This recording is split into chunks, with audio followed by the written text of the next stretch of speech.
ഷേരു, എൻ്റെ ദേശക്കാരൻ അമ്മാവനെ ഓർമ്മയില്ലേ? കൃത്യം അളവേ. മൂപ്പർക്ക് തലവേദനയാ. ഈ മരുന്നൊന്ന് കൊണ്ടു കൊടുക്കാമോ? താൻ വരുന്നില്ലേ? എനിക്ക് ഭയങ്കര അല്ല, കാലുവേദന, നടക്കാൻ വയ്യ. കാലുവേദനയ്ക്ക് മരുന്നില്ലേ? ഇത് മരുന്ന് വേണ്ടാത്ത കാലുവേദനയാ. അമ്മാവനോടെ മരുന്ന് കഴിക്കേണ്ട വിധവും പറയണം. വെള്ളം ചേർക്കാതെ രാത്രി മാത്രം ആഹാരത്തിന് മുമ്പ്. ഷേരുവിനെ വിട്ടത് നന്നായി. ദേഷ്യപ്പെടാൻ കാരണം കാത്തിരിക്കുന്ന അമ്മാവനാ. അല്ലെങ്കിൽ വേണ്ട, പാവം ഷേരു എന്തിനാ വഴക്ക് കേൾക്കുന്നത്?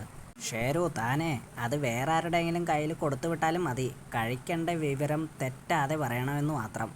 സൂത്ര, തനിക്ക് നടക്കാൻ പോയെങ്കിലും ഓടാൻ പറ്റുന്നുണ്ടല്ലോ, ഭാഗ്യം.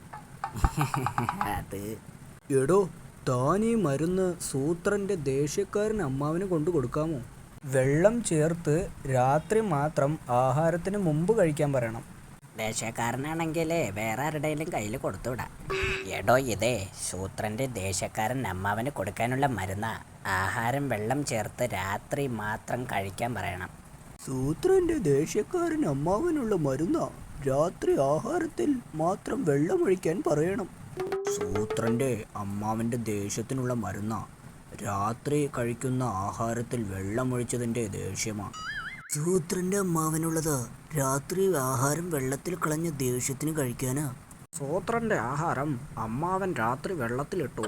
ആ ദേഷ്യത്തിനുള്ള മരുന്നാ. സൂത്രൻ്റെ അമ്മാവനാണോ? അതെ, എന്താ? സൂത്രൻ്റെ ആഹാരം അമ്മാവൻ രാത്രി വെള്ളത്തിലിട്ടല്ലേ സൂത്രന് ദേഷ്യം വന്നു.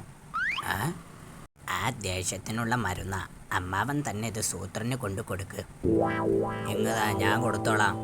എപ്പോഴാടാ ഞാൻ നിന്റെ ആഹാരം വെള്ളത്തിലിട്ടത്? പറയടാ.